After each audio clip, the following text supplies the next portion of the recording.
स्वागत है आप सभी का मेरे यूट्यूब चैनल स्कूल ट्यूशन गुरुजी में। बच्चों आज हम करने वाले हैं आपका सेक्शन सी।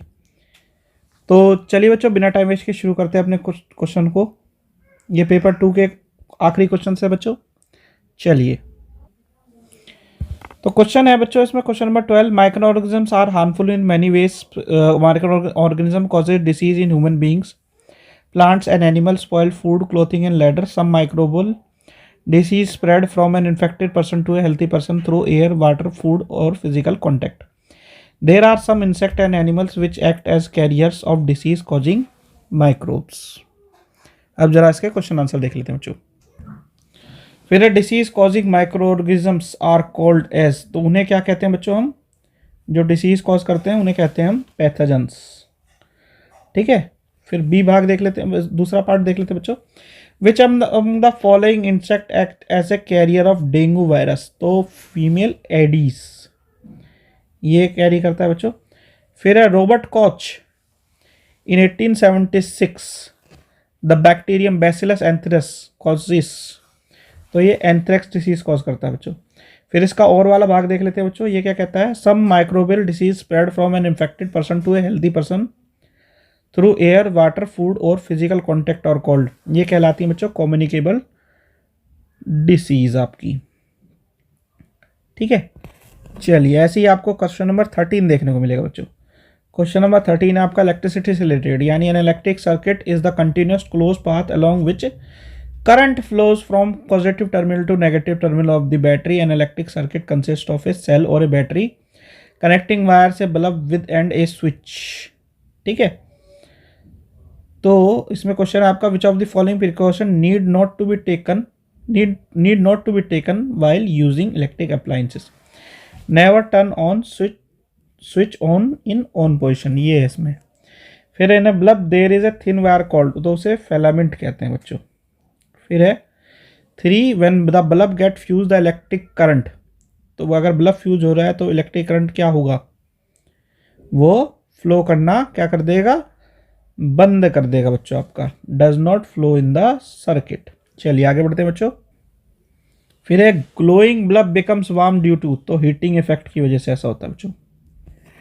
चलिए क्वेश्चन नंबर 14 देख लेते हैं। क्वेश्चन नंबर 14 है जो light reaches an opaque object the light is prevented from moving through the object leaving an area of darkness on the other side. A shadow, if an object is transparent, the light can move through it. If the object is shiny, the light will be reflected of it into different direction. ठीक है, तो light से related है। इसमें पूछा है सबसे पहले नॉन लुमिनस ऑब्जेक्ट कौन सा है, तो चेयर इसमें नॉन लुमिनस ऑब्जेक्ट है।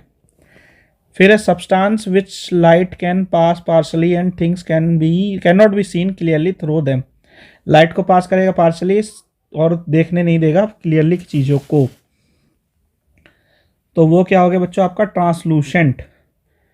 तीसरा है आपका which of the following is a luminous object. Luminous कौन से होते हैं? जिसमें अपना क्या होता है? अपनी सोर्स ऑफ एनर्जी लाइट होती है, तो हो गया सन। फिर आपका क्वेश्चन नंबर 3 जो और वाला भाग है, the object which allows light to pass through them are called, अपने अंदर से लाइट को पास होने दे, ट्रांसपेरेंट। फिर इसमें भी आपका एक जो क्या दिया हुआ है, डायग्राम वाला क्वेश्चन दिया हुआ है, जरा इसके क्वेश्चन आंसर देख लेते हैं बच्चों। इसमें क्वेश्चन नंबर 1 है fertilisation of ovum and sperm takes place in. Fertilisation जो है ओवम और स्पर्म का कहाँ होता है? ओविडक्ट और फेलोपियन ट्यूब में। फिर growth and development of ovum takes place in. Growth and development जो होता है ओवम का वो कहाँ पे होता है? तो वो होता है ओवरी पे बच्चों। फिर आपका growth and development of embryo takes place in, तो ये कहाँ पे होता है बच्चों? आपका ये होता है यूथेरस में। फिर है आपका fertilisation of sperm and ovum led to the formation of, तो इसके उससे क्या होता है? तो इससे जाइगोट फॉर्म होता है। फिर आपका इसी से रिलेटेड एक जगह क्या दे रखा है? पैराग्राफ दे रखा है क्या कि reproduction is the creation of new individual from previously existing individuals. Reproduction is that defined as a biological process in which organism give rise to young ones, offspring similar to them. The offspring grows, matures and in turn produces new offspring. ठीक है, तो इसमें आपको question answer के जवाब देने। Eggs are formed in the, eggs कहाँ form होते हैं? टेस्टी, ओवरी में। ठीक है। Modes of reproduction in animals, तो 2 मोड हैं, एसेक्सुअल और सेक्सुअल वाला। फर्टस क्या है? फर्टस अब क्या है बच्चों? डेवलपिंग एम्ब्रियो है। विविपेरस ऑर्गेनिज्म कौन से होते हैं? जो प्रोड्यूस करते हैं यंग वंस को। तो बच्चों यहाँ पे ये वाला पार्ट होता है वीडियो का आपका कंप्लीट। आशा करता हूँ आपको वीडियो अच्छी लगी होगी। Thank you.